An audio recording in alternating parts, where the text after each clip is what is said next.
Over in the Middle East, the fighting continues between Hezbollah and Israel. Many times we focus on the fighting itself. However, in this case, we want to touch on the psychological effect it has on the people in harm's way. That's where this gentleman comes into play. Rabbi Dr. David Fox is the director of Chai Lifeline Crisis Center and is kind enough to join us. Of course, he is also an expert on what it's like to live in constant fear of knowing that rockets can rain down on you. Sir, welcome to the show. Thank you so much for taking time out. Thank you for the welcome. So let's talk about this. Obviously, I am here in America, Bethesda, Maryland to be exact. I do not know what it is to live in fear of a rocket raining down on the place I call home. Not the case for millions of folks living in both Lebanon and Israel. This is a very horrifying time for many people.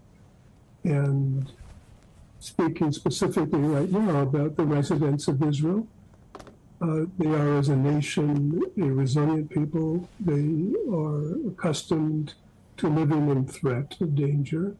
However, individuals and families who are hearing the sound of the alarm, who are having to evacuate their homes, who are facing slaughter and have been horribly victimized also, there's definitely a feeling of apprehension, and there's a feeling of terror among many of them. But it's also no secret that the brain and body will, in essence, react in a certain way, and I'm hoping you can expand on that. Once again, something that I'm not necessarily familiar with. Sure. So let's quickly differentiate between crisis and trauma. And trauma is the first time something horrible happens to you or around you, to someone that you know. And the brain does go into shock, and it may have visceral symptoms of distress, definitely emotional symptoms of distress, and usually in trauma, we're not thinking too clearly. However, when people are exposed over the course of a long interval of time to repeated traumatizing events, they do rally cognitively. They do problem solve. They can think more clearly. The people of Israel have been exposed to war for many decades, and that is why there is a certain resilience. It's not always shock trauma when the sirens and alarms go off. However, as you said, when missiles are flying and missiles are landing, so this does re-traumatize people, and it's normal to be immobilized with shock, or to be numb, or to be very sad, or to be frightened. Yeah, all of which is truly terrible and truly something that no one should have to go through. Let's focus on the parents. There are so many parents that you and I, sir, happen to be adults, and I can only imagine having to deal with this, but you have parents that then have to explain to their children what's going on. How does that work, and what type of conversation would one have with their child? Yeah. So it's always important to gear any parental discussion with the maturity and the age level of the child. Little children, pre-verbal for sure, but even children up to first and second grade, they need reassurance and a sense of security, and the parents don't divulge too much of their own fright or anguish. They have to model for that child that we're going to get through this. As children get older, they become more inquisitive, they have questions, and parents have to recognize that we don't always have a response for the child who's asking, why is this happening? The why questions seldom have immediate answers, but they do need that reassurance, and they find that the mental hygiene, which means staying as healthy as possible, is getting your child back into their routine and following their prior schedule, and structuring their time. So routine, schedule, and structure is how we stabilize a child.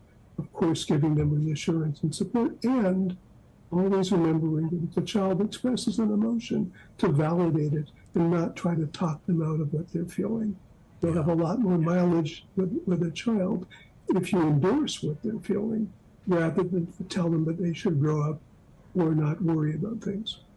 Dr. Fox, obviously one of the things that you really wanted me to point out during this interview is the fact of the matter that this, sir, cannot go on forever. One cannot live in this state and expect to excel. Prolonged unremitted anxiety, it begins to wear down the mind and the body. And as resilient as we try to be, long-term exposure to violence and to aggression, it leads to despair, it leads to depression. And the one thing that we want to instill in families is to maintain faith, to maintain an attitude of realistic optimism and hopefulness. And frankly, as Jewish people, we're praying that there'll be a peaceful resolution to all this. And with that, we'll focus on the word healing, something that we should all look forward to as, well, let's say the victims now are looking forward to that as well, sir. Yes, yes. And healing is a process, and healing needs stabilization. Healing means that you're fairly sure that the threat has dissipated. And healing, as we said, means being able to get back into your normal routine and to live a productive life again. We do offer a lot of support by telephone and clinically live and virtually, as you and I are doing right now, long distance, so that families who are in crisis, individuals who are panicking, we will address them. We will give them tools for coping. We'll give them tools for self-soothing. And that type of preemptive intervention is so important when a nation is at war. Rabbi Dr. David Fox, once again, the director of the Chai Lifeline Crisis Center, joining us right here on the Live Zone. Thank you so much for your time, sir.